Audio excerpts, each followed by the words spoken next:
ఇంకో రహస్యం చెబుతా, గ్రామదేవత అన్నాను కాబట్టి. అయోధ్య సమస్య ఇప్పటికైనా ఎలా తెగిందో తెలుసా మీకు? 80 ఏళ్లకు పైగా పోరాటం జరిగిందండి, తెగల.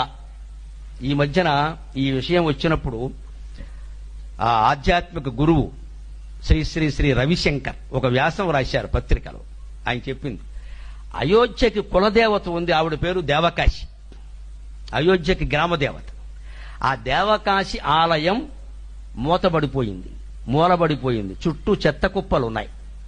ఎందుకు ఈ సమస్య ఇంత తెగడం లేదు, ఎవరూ ఒప్పుకోవడం లేదు? ఇలా ఏళ్ల తరబడి సాగి చివరికి దేశంలో పెద్ద సంక్షోభానికి దారితీసేలా ఉంది ఇది.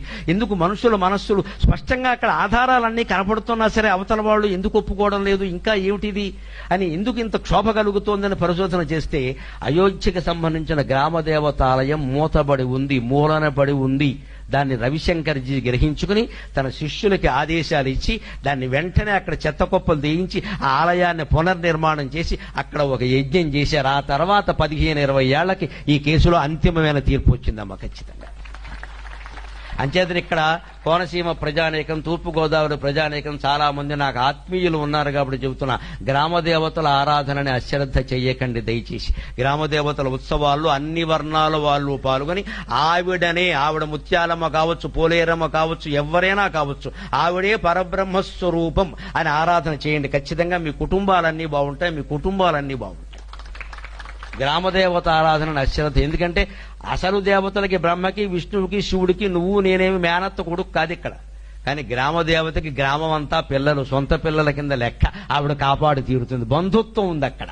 ఆ గ్రామానికి ఆవిడ దేవత, మళ్ళీ పక్క గ్రామానికి కాదు. మనకి పోలేరమ్మ అంటే పక్కింటికి సత్యమ్మ కావచ్చు, వాళ్ళు ఆవిడని కొలుచుకుంటారు.